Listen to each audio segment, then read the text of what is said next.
Meninas, meninos, saudações! Vamos avançar com os nossos assuntos de relações internacionais, agora com a transição da Ordem da Guerra Fria para a Ordem pós-Guerra Fria, também chamada de Nova Ordem Mundial. Então nós vamos escolher alguns aspectos mais importantes da Guerra Fria, vamos ver de uma maneira bastante breve como a Guerra Fria vai se encerrar e avançar pelas características desse mundo complexo que nós vivemos hoje, chamado de Nova Ordem Mundial, chamada Nova Ordem Mundial ou na Ordem pós-Guerra Fria. Vejamos. Bipolaridade mundial da Guerra Fria a partir da Segunda Guerra Mundial. A Segunda Guerra Mundial marca o fim de uma série de potências de alcance internacional mundial do período imperialista enraizado no século XIX. Eram países como o Japão, a Alemanha, a Itália, a França, o Reino Unido, dotados de extensos impérios no continente africano, no continente asiático, e que perdem força econômica, política, doméstica e externa depois da Segunda Guerra Mundial. Há então duas grandes potências mundiais depois da Segunda Guerra Mundial, os Estados Unidos e a União Soviética. Cada uma dessas potências com regimes econômicos distintos, os Estados Unidos embasado economicamente na propriedade privada dos meios de produção e a União Soviética socialista com a propriedade estatal dos meios de produção. Se há duas potências mundiais, essas potências são antagônicas, elas começaram a rivalizar de diferentes formas, entretanto não de uma maneira militar direta. Isto, óbvio, primeiramente pelo dano que uma ou outra potência causaria à outra em caso de conflito armado, além do que, a partir da Segunda Guerra Mundial, nós temos a difusão entre essas duas superpotências em especial das chamadas armas de destruição em massa nucleares. Daí nós temos o nosso gráfico que mostra a evolução dos arsenais nucleares dos Estados Unidos e da União Soviética. Não importa que a União Soviética tinha arsenais um pouco superiores aos dos Estados Unidos no final dos anos 1980, porque esses arsenais nucleares gerariam aquilo que a gente conhecia como garantia de destruição mútua. Qualquer superpotência que começasse um conflito armado com a outra teria duas certezas. Primeiro, da destruição da outra superpotência. Segundo, que a outra superpotência detectaria o ataque e retaliaria com tudo, destruindo a superpotência agressora. Duas certezas: destruir o inimigo e por ele ser destruído. Daí a ideia de garantia de destruição mútua, que levava a uma relativa estabilização das relações entre Estados Unidos e União Soviética.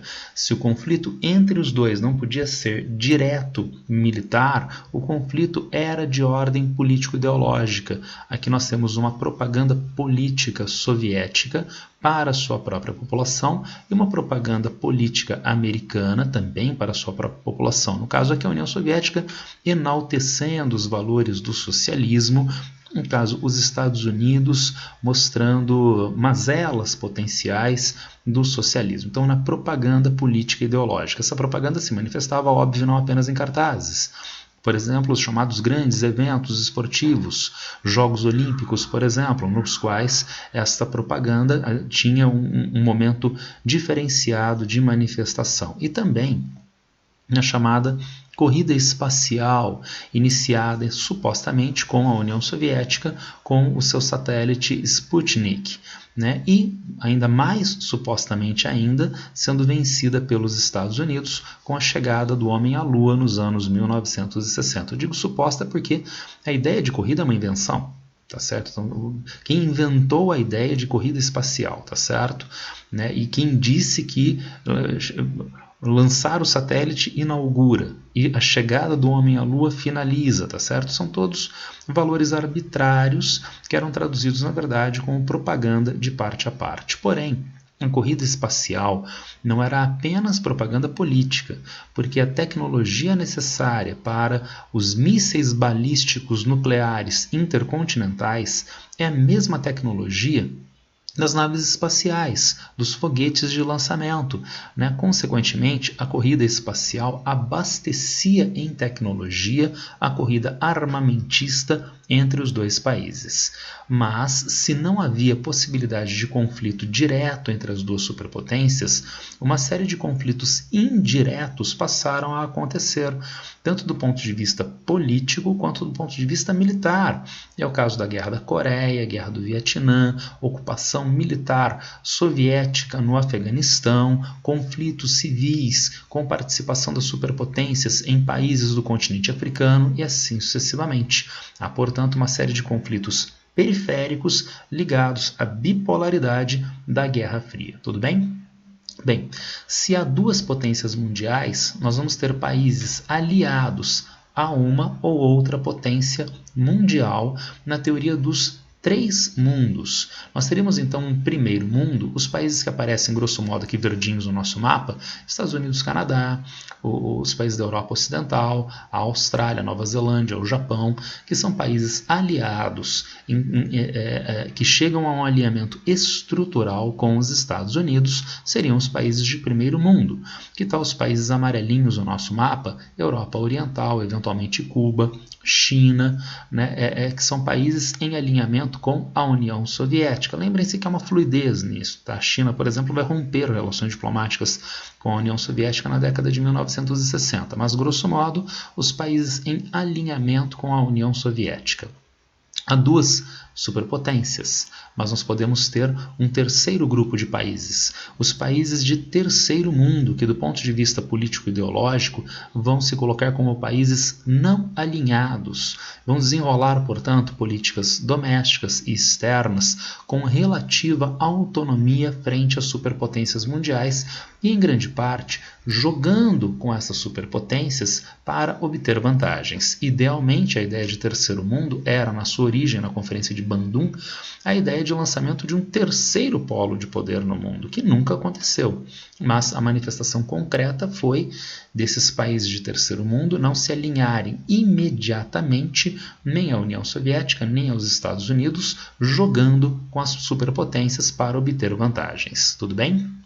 Esta organização de bipolaridade mundial tem peculiaridades, tem fluidez ao longo das décadas de 1940, 50, 60, 70 até os anos 80. Então não há um caráter monolítico, imóvel da Guerra Fria, mas algumas características estruturais, bipolaridade, corrida armamentista, propaganda política ideológica, conflitos regionais, se desenrola ao longo dessas décadas e até os anos 1980, início dos anos 1990, quando nós encontramos uma assimetria, uma forte desigualdade econômica que se manifesta também na questão dos investimentos militares.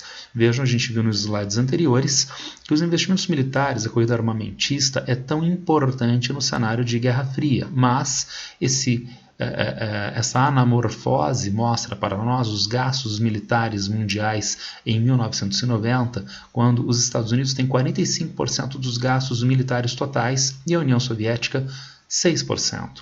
Isto mostra, portanto, uma assimetria de investimentos militares que está ligada à crise econômica, à crise política da União Soviética. Se esse mapa, se essa anamorfose é de 1990, o que viria a acontecer no final do ano seguinte, dezembro de 1991? Fim da União Soviética, fim da ordem bipolar da Guerra Fria. Terminada então a União Soviética, terminada a bipolaridade mundial, como o mundo vai se reorganizar do ponto de vista político? Uma primeira leitura simplista seria, já que os Estados Unidos são a potência remanescente, então a gente vai ter um mundo unipolar depois do fim da União Soviética. Como eu disse, leitura simplista. Vamos introduzir um grau de complexidade para nós adequarmos a leitura aos diferentes fenômenos que aparecem na realidade. Aqui eu tenho um slide de título, mas ele é um slide muito importante, tá certo? Vejam vocês. Primeiro eu chamei de mundo pós-Guerra Fria. Eu não estou chamando de nova ordem mundial. E por que eu estou usando esse prefixo pós? Normalmente nós utilizamos esse prefixo pós quando algo está dado para além de um cenário anterior e esta é a única certeza que nós temos. Como nós podemos caracterizar aquilo que alguns chamam de pós-modernidade? A característica talvez fosse a fluidez, a característica talvez fosse a transformação. Então, como eu conseguiria caracterizar, definir o fenômeno? Então, a ideia é, não é mais moderno, mas eu não sei bem mais o que seria, assim como eu estou utilizando neste momento. Então, a ideia é de pós-Guerra Fria. Por quê? Porque havia uma ordem bipolar da Guerra Fria bem característica, mas, terminada a União Soviética, o mundo entra em um período de transição, período do qual, grosso modo, nós nem saímos até agora. Então, há um primeiro momento de busca de unipolaridade pelos Estados Unidos, seguido de uma transição em direção a uma eventual etapa multipolar, que, como eu disse, na prática nós ainda não atingimos, ainda vivemos um mundo em transformação. Aproveitando essa ideia, eu coloquei aqui para vocês um mapa de regionalização do mundo. Era a teoria dos 3 mundos da Guerra Fria, alinhados aos Estados Unidos, à União Soviética ou não alinhados. Não há mais União Soviética, não há mais Segundo Mundo.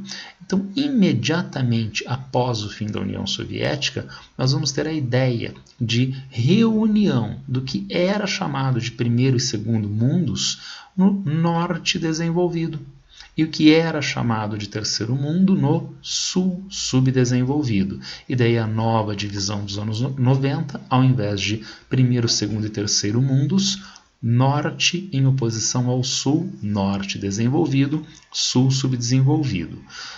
Algumas peculiaridades. Primeiro, lembrem-se, não há uma divisão pautada pela linha do Equador. O México está no hemisfério norte e ele é um país considerado do sul. A Austrália e a Nova Zelândia estão no hemisfério sul, são países de desenvolvimento socioeconômico elevados. E, portanto, esses países são colocados como países do norte. Isso é uma peculiaridade óbvia. Agora, uma outra peculiaridade. Toda divisão é uma generalização e ela acaba incorrendo em problemas. O norte deveria ser, então, dotado de países desenvolvidos que têm força no cenário político-econômico mundial. É o caso dos Estados Unidos, é o caso da União Europeia, dos países mais importantes da União Europeia, é o caso da Austrália, do Japão. É o caso da Polônia?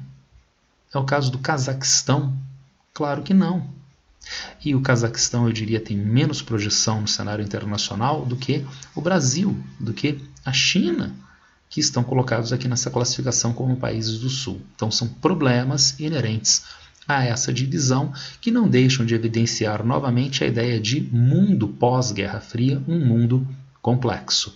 Vejamos como é que se desenrola este mundo pós-Guerra Fria. Novo cenário geopolítico mundial nos anos 1990. Então, uma coisa é certa, havia o socialismo soviético como vetor político mundial. Ele deixa de existir, a União Soviética deixa de existir, o socialismo não é mais uma força política no cenário mundial, salvo supostas raras exceções, como é o caso da Coreia do Norte, como é o caso de Cuba, tá certo? Então, passa a haver uma hegemonia capitalista na sua vertente neoliberal no cenário mundial. Então, quem vão ser as novas potências mundiais? Neste novo mundo hegemônico capitalista, as economias que têm melhor desempenho, as economias que se ligam comercialmente a outras regiões do mundo mais intensamente, estruturalmente, é que seriam as maiores potências mundiais.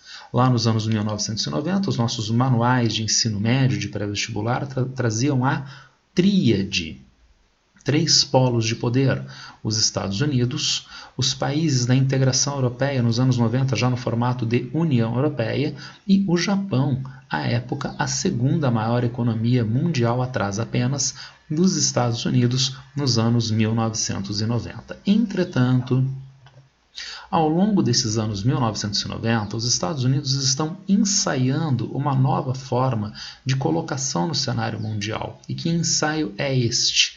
Os Estados Unidos se valendo da sua superioridade militar tecnológica para impor a sua vontade em outras partes do mundo.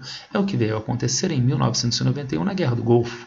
quando o Iraque invade o Kuwait, afrontando os interesses americanos ligados à exploração e comércio mundial de petróleo, processo que é resolvido através de um conflito armado com uma coalizão de países sob liderança dos Estados Unidos, que derrota o Iraque e obriga a retirada das suas tropas do Kuwait, validando, portanto, os interesses dos Estados Unidos. Eventualmente, no final da década de 90, 1999, Guerra da Iugoslávia, uma forma através da qual o governo americano vai diminuir a influência russa junto aos aliados iugoslavos sérvios, aumentando, portanto, a influência ocidental americana na porção centro-meridional oriental da Europa. Como os Estados Unidos vão superar, então, o quarto maior exército do planeta em 1991? Como os Estados Unidos vão superar um país que tinha artefatos militares do velho Pacto de Varsóvia? Ora, no final dos anos 90, nos anos 90, a clara superioridade tecnológica militar dos Estados Unidos, e não apenas isto, controle da produção e difusão da informação construindo narrativas.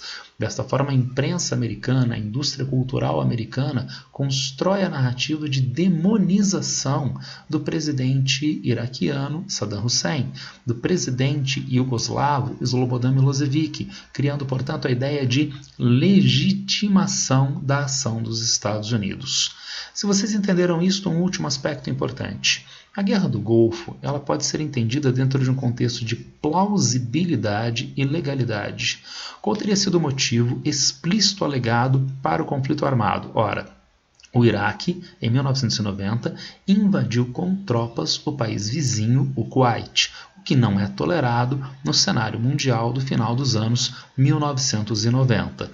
Então havia uma plausibilidade para a pressão contra o Iraque. E ainda mais, essa pressão foi validada pelo Conselho de Segurança da ONU, criando uma condição de legalidade. Agora, e em 1999?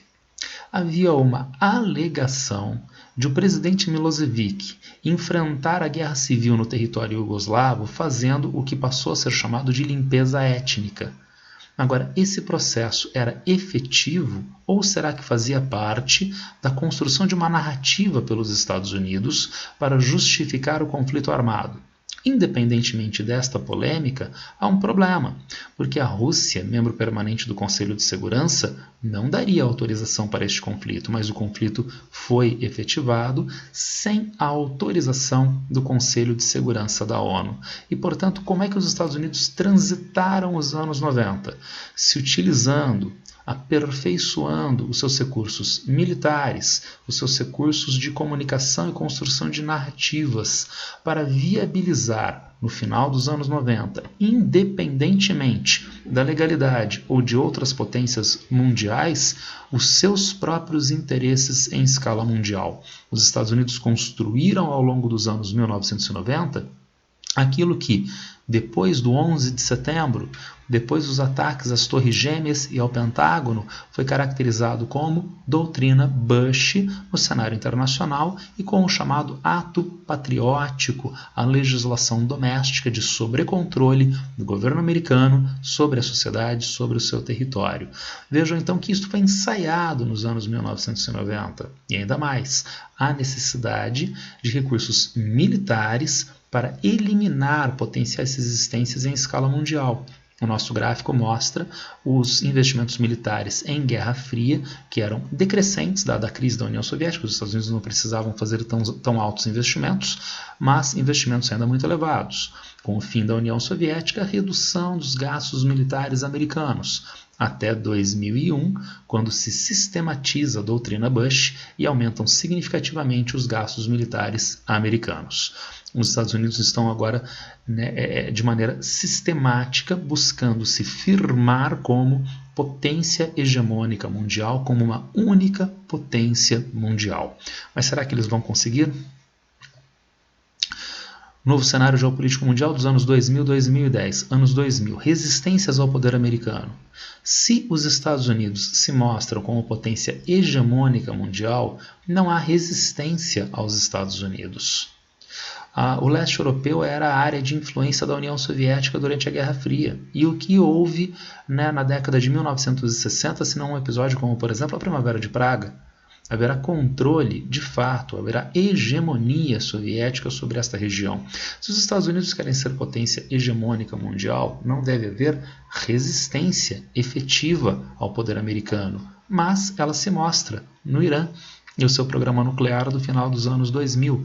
Na Coreia do Norte, um programa nuclear que inclusive se desenrola com a criação de armas de destruição em massa nucleares e mísseis de curto e médio alcance, além da permanência do terrorismo internacional, da Al-Qaeda e, eventualmente, do Estado Islâmico.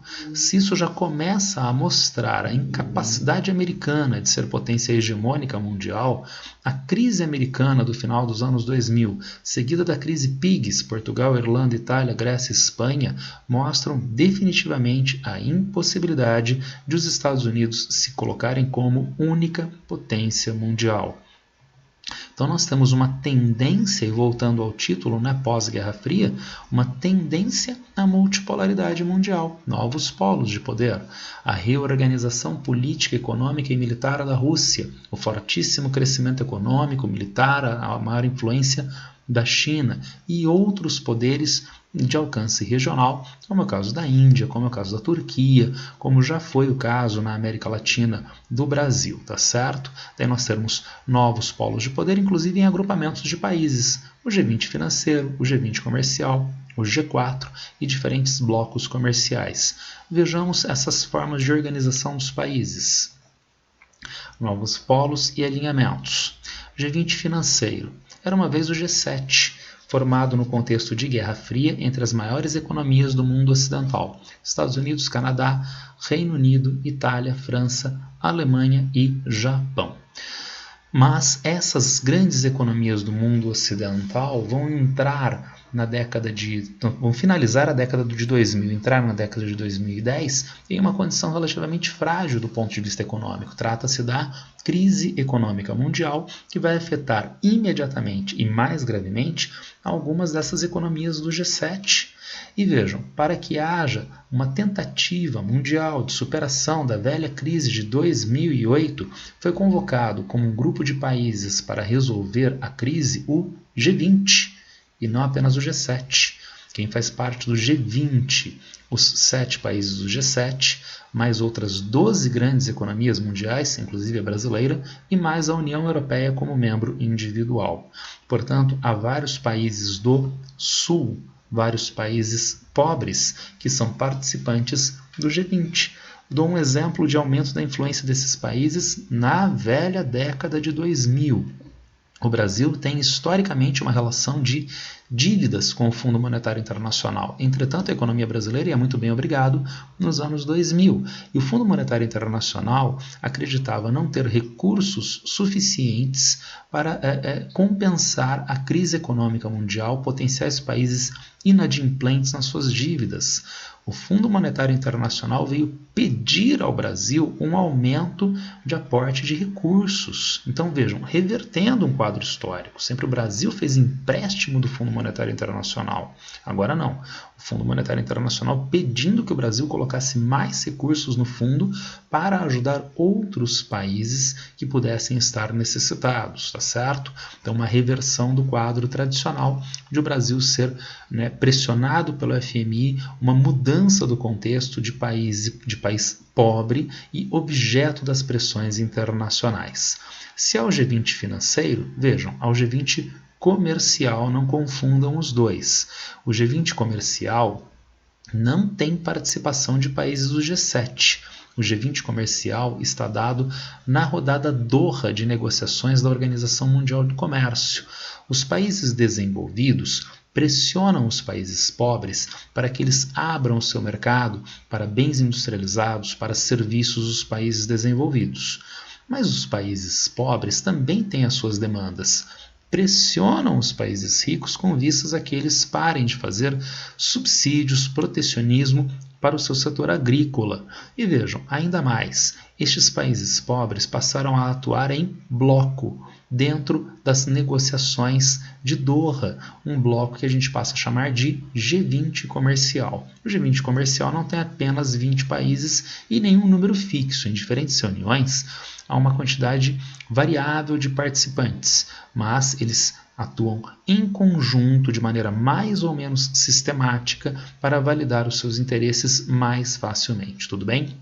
Novamente, veja uma ideia de mundo complexo. São países do Sul, são países que nos anos 1950, 1960 seriam considerados pobres, objeto das políticas dos países centrais, mas nos anos 2010, nos anos 2010, são países que se organizam em conjunto para, ao contrário, pressionar os países centrais. Tudo bem? Então, como é que nós poderíamos entender o mundo, né, da ordem pós-Guerra Fria, da nova ordem mundial? Esse mapinha é interessante, esse mapinha apareceu na Le Monde Diplomatique da França, e foi utilizado numa velha questão de vestibular aqui no Brasil. Esse mapinha mostra vetores emanados dos Estados Unidos.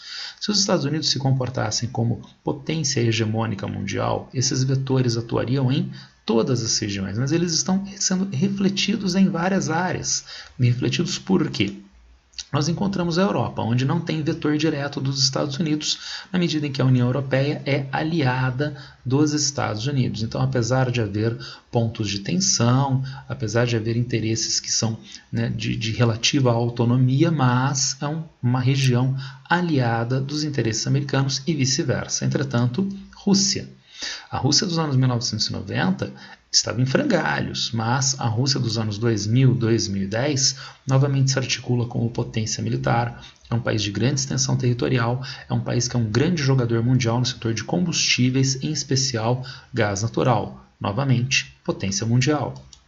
China, potência econômica, hoje segunda maior economia do mundo, potência militar e com forte influência sobre outras regiões do mundo. Índia, potência regional, que tem pontos de atrito hoje com a China, questões fronteiriças, né, na região da Caxemira, entre outras, mas que está ao mesmo tempo em alinhamento com a China dentro dos BRICS, tendo nos BRICS a Rússia como potência que pode articular negociações entre a China e a Índia. Novos alinhamentos entre países africanos, principalmente alinhamentos com a Rússia e alinhamentos com a China, diminuindo, portanto, a influência tradicional imperialista europeia e dos Estados Unidos. Sobra apenas a América Latina como uma grande interrogação. Até os anos 2000, a América Latina vinha, sim, né, sob a liderança do Brasil e também com a Argentina, com a Venezuela, em países que se firmavam de maneira autônoma no cenário mundial. Mas, no final dos anos 2010, agora na virada para os anos 2020, há uma tendência de vários países, em especial o Brasil, de uma relação umbilical com os Estados Unidos, uma relação de dependência direta com os Estados Unidos. Uma grande interrogação se isso vai se manter ou não. Este mapa, entretanto, que de novo já caiu em questão de vestibular, reforça a ideia de complexidade, de ainda estar se desenrolando esta complexidade no cenário internacional mundial. Tudo bem? Era isso que eu queria passar para vocês, de transição de ordem da Guerra Fria para ordem pós-Guerra Fria, nova ordem mundial.